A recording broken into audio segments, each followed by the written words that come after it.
In this video, I'm wanting to shed a light on a weird and fairly obscure horror film. A film that I've seen multiple times, but haven't really met anybody else who has, or has even heard of it, more to the point. The film in question is Pin, a weird piece of celluloid from the 80s. But what is Pin? And moreover, what is this film? And why is it so weird? There's a little voice in this film that draws me back every now and again. It's a voice of wonder and determination to try and figure out just what the hell this thing is. And that's what we're going to try and figure out in today's video. So I'm going to split it into sections and we're going to delve into different areas in this film and try and figure out just what it is really. What is Pin? So to start with, let's move on to part 1, the history. Pin, also known as Pin a Plastic Nightmare, is a 1988 Canadian horror film directed by a guy called Sandor Stern. Now, Stern is probably most famous for being the screenplay writer of the original 1979 Amityville Horror film. He later went on to direct one of the made-for-TV sequels called Amityville Horror: The Evil Escapes, and it wasn't met with very good reviews. He also wrote and directed this thing, John and Yoko, A Love Story. Some sort of John and Yoko based biopic, I guess. But weirdly, this has Peter Capaldi playing George Harrison and Mike Myers in a very small bit part as a delivery boy. I need to check this film out, it sounds crazy. So this is Stern's first directorial effort that isn't just some made-for-TV movie. And it's based on a book by a guy called Andrew Niederman. Book is the same title as this. And I haven't read it, but I am very curious to read it after having watched this film a few times. I wonder how closely these two are linked story-wise. The film stars David Hewlett, who is probably most well known for his role in Stargate Atlantis. Looks like he's had a relatively lucrative career. He's worked with Del Toro quite a few times. He was in Nightmare Alley, he was in The Shape of Water, and he was even in the Cabinet of Curiosities Netflix show that Del Toro had. And he also apparently has a YouTube channel, so if for some reason you're watching this David Hewlett, then hello, keep up the good work. Other actors in this, we get Cynthia Preston, who has been in like a bunch of TV related things. We've got Terry O'Quinn, who's probably most well known as playing Locke in Lost. That's where I recognised him from anyway. Then we've got John Pryor Ferguson, I believe his name is, and he's been in loads of things from X-Files to The Crow, Stairway to Heaven, to Agents of S.H.I.E.L.D. more recently. He's been in a ton of things. And then lastly, the voice of Pin, we get Jonathan Banks, who is very famous for being in Breaking Bad and Better Call Saul. He plays Mike. Good performances, but I think I prefer him with his voice role in Pin, honestly. I like this role for him, it's good. So yeah, we get some names in this. It's not just a bunch of nobodies, it's people you will have definitely seen at some point. Yeah, there's definitely some names here for sure. So, Pin unfortunately had quite a bad release. It was set to be New World Cinema's swan song theatrical release. They were going bust and this film was sort of in the works, so this was going to be their last big theatrical effort. And it all got sort of pushed about and the plan changed towards the back end of filming this. So it just got shoved straight onto VHS and sort of got lost in the crowd, unfortunately. But over the years, it has picked up more of a cult following, luckily. And Fangoria even said that it was, like, it's in the list of the 101 best horror films you've never seen. And you know what, I agree, it should be in that list, because this film is excellent. So, you're probably wondering, all this history, sure, but what is the film actually about? Well, that brings us nicely into part 2, the story. Okay, so there will be spoilers up ahead, a lot of spoilers for this film. And I want to say at this point, if there is anything that's piqued your interest, any little bit at the back of your mind that's like, I might want to watch this film, then stop watching the video now and go check the film out, because this film is best experienced with as little information as possible. You have been warned, but let's move on and talk about the entire plot to Pin. The story follows a family, a mother, father and 2 kids. The father's a doctor and the family is quite well off. The kids are our leads though. We have Leon, played by Hewlett, and Ursula, played by Preston. The family dynamic is a little off though. Dr. Dad is pretty strict and clinical, and the mother is also quite high-strung, even going so far as to hit Leon. Leon's also bullied at school. He's a bit socially awkward and well-kept compared to the other kids. And then you've got this on top of his turbulent home life, and he just seems like a bit of a miserable, lonely kid, really. Ursula, his younger sister, seems quite close to him though, but he's seen enacting his mother's parenting style on his sister every now and again. Oh yeah, and Ursula is also like super horny, which Leon does not approve of. You know Marsha's already growing breasts. Those aren't breasts. That's fat. Leon does have some respite from his miserable life though. When he visits his dad at work, he gets to interact with Pin, a teaching mannequin. Dr. Dad throws his voice and uses Pin as a way to talk to his kids about important things that he doesn't want to directly deal with. And Leon just eats this up, believing Pin to be a real person. Ursula, on the other hand though, she's sort of figured it out that it's all a bit of a ruse by the dad. Anyway, we shouldn't be having this conversation. You know the doctor doesn't like me talking to anyone when he's not here. Dr. Dad takes this bit pretty far though, giving gifts as Pin and generally being a positive force in Leon's miserable existence. Cut to some years later and the kids are now teenagers. Leon's still an awkward outcast and Ursula has developed a bit of a reputation as being easy. Ursula gets pregnant and here we learn that Leon still believes Pin is a real person, so takes Ursula to Pin for advice. Seems like Leon is now throwing his voice to pretend to be Pin, but he doesn't even realise that he's doing it. Go. Leon is right. Ursula ends up getting an abortion from her dad, which is pretty awkward. Leon's dad catches him talking to Pin one night and throws Pin in the back of the car and drives off with his wife to a conference, but the car crashes and they both die. Leon is old enough now to be the legal guardian to Ursula, and they inherit the house. They go a little wild, breaking the previous strict rules and enjoying their freedom. Ursula gets a job at a library, and Leon's relationship with Pin gets weirder and weirder. He moves Pin into the home, talks to him constantly, and even gives him skin and dresses him. Well, Ursula, how do you like it? An aunt comes to look after them, but with Pin's help, Leon scares his aunt to death. Ursula then gets a boyfriend, but Leon isn't happy about this, as he sort of feels like he's losing control. He tries to drug the boyfriend, but ends up smacking him in the head. He then hides the body. Ursula twigs though and attacks Pin, sending Leon into a psychosis. In the end, Ursula's boyfriend, luckily, isn't dead. They get married and Leon becomes Pin, where he's wheelchair bound and talks in his Pin voice only. And that's how it ends. I'd like you to meet Pin. Hello, Stan. See what I mean? It's pretty weird, right? But let's look a little deeper at this, and I think that the best place to start is probably with Part 3, the characters. Leon is obviously our main character here, so it's probably best to start with him, and there's a lot going on here as well. The idea of him fixating on this inanimate teaching mannequin is such a bizarre concept. There's even a scene that I didn't mention earlier, just to add to Leon's trauma, where he accidentally sees a nurse banging Pin and that just scars him on top of everything else. And he ends up being like super repressed as well. That is a large aspect of this film, is Leon's strange relationship to sex. And there's even a section like where it all culminates later on in the film where he's trying to get some, because his sister's dating some guy, so I think he feels a little like, well, I need to do that too. And he gets some girl back to the house, and he just sort of stops. He's like, nah, not into it, and then just decides to scare her with Pin instead. Boy, was I dumb. Excuse me. I have to see about Pin.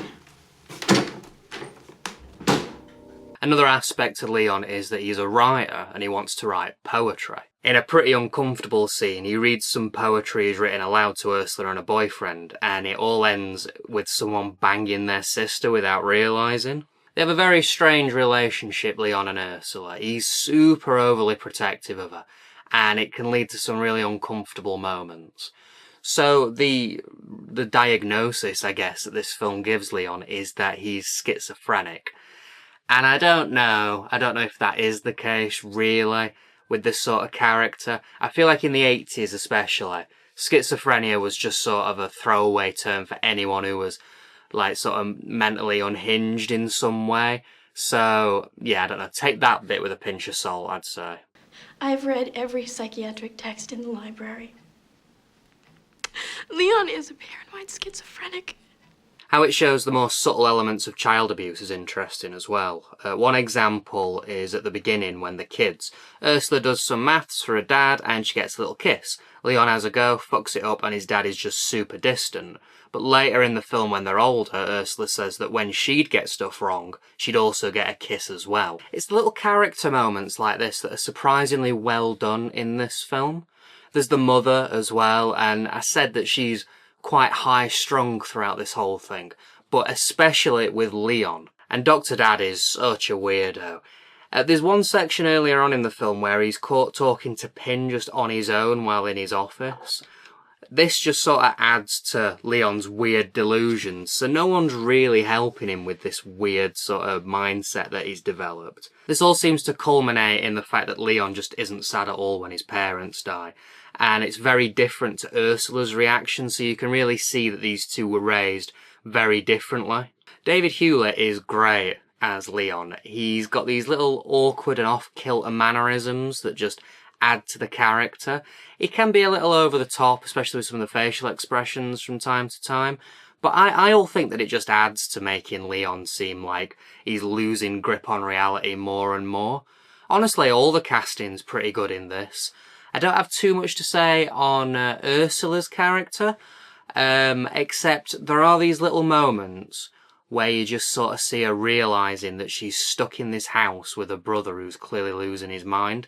She has nowhere else to go. And the great little moments. Yeah, the casting is pretty spot on. Stan's pretty good as well, her boyfriend. He's super likeable. But obviously, there is one other main character that I haven't spoke about yet. And I think that leads me nicely into the next section. Part 4. The Horror. Okay, let's discuss the titular man himself, Pin. The design of this thing is excellent. It's such a weird dummy where you can see its like veins and organs and stuff. And then that face, it's super uncanny. The way they just like hard cut to it every now and again is fantastic. There's also this weird sort of running theme in this film where we're trying to figure out if Pin is in some way sentient or not. There'll be instances that happen that seem like unrealistic for just a dummy to have done, and it leaves you wondering, like, is there a supernatural element to this? Is there more to Pin than we really know? There's a bit where they leave the doctor's surgery and Pin is just at the window. Like, how did he get there? And then there's the bit where Pin is responsible for the parents' death. He like lolls around in the back of the car, which causes it to crash. The way it's shot is so clever because it does make it look like Pin himself is moving about. So did he do it? Did he do it intentionally? Who knows? It's never really discussed. And then there is the voice. The voice, in my opinion, is perfect. Like, it's so weird that both Dr. Dad and Leon do the exact same voice for Pin. That implies that there's something a bit supernatural happening as well, like they're getting possessed and the voice is just sort of flowing from them. And it's a super creepy voice as well. You'll get these scenes where you just suddenly hear this soft warble and there's a hard cut to Pin's face and, oh, it's perfect. Perfection. Hello, Marsha. When Leon gives Pin some skin and clothes, it both heightens and lessens the creepy factor. On the one hand, it's more uncanny, in a way, so it just looks weird. But on the other hand, it is pretty funny, and it looks a bit like the Dennis sex doll from Always Sunny in Philadelphia. So Pin is primarily used as sort of a mouthpiece for Leon's inner thoughts, and it encourages him to do horrible things like killing his aunt and trying to kill Stan and things like that. And a lot of this film, it kind of reminds me of that scene, I guess, in Spider-Man where Willem Dafoe's talking to the Green Goblin mask, and it's sort of like encouraging him to go a bit crazy and that. But in this instance, it's the entire film, and it's with Pin, who is better than any goblin I've ever seen. So you might be wondering at this point as well, why the hell is he called Pin? And I think I've thought that every single time I've watched this film. There is a reason, and I'm not going to say it here because I think it's better if you don't know. It can be a little thing for you to find out when you do watch the film as well. Honestly, I think it lessens the weird factor a little bit when you do find out. So in my head, I'd prefer not to think of a reason. He's just called Pin, which is super weird. But yeah, there's a little something to encourage you to go check the film out as well. So let's move on, shall we, to one of our last sections. Part 5, The Rest. This section is just sort of covering any other bits that I find interesting that I think are worth mentioning but didn't quite fit into the previous sections. And I think a good place to start with this is probably the vibe and atmosphere, because this film has two very distinct vibes going off, and they're both happening at the exact same time and sort of clashing, but they both kind of work within each other. So the first one is the sort of creepiness and the suspense. This film is really good at building suspense, and it does this because it's not afraid to throw a load of weird stuff at you. So you can never quite get your footing on where you are, or you don't have any like expectations as to what's going to be happening next. So it's kind of like off kilter, but it's engaging as well because you do want to know where it's going to go. And then this kind of works with the second type of vibe that it's got, which is that of like a TV movie. This is down to how it's been shot and edited, I think. It's quite a bright and flat looking film, almost washed out. There's things like fade to whites as well, and very little editing choices that make it very TV movie feeling. And this isn't necessarily a bad thing.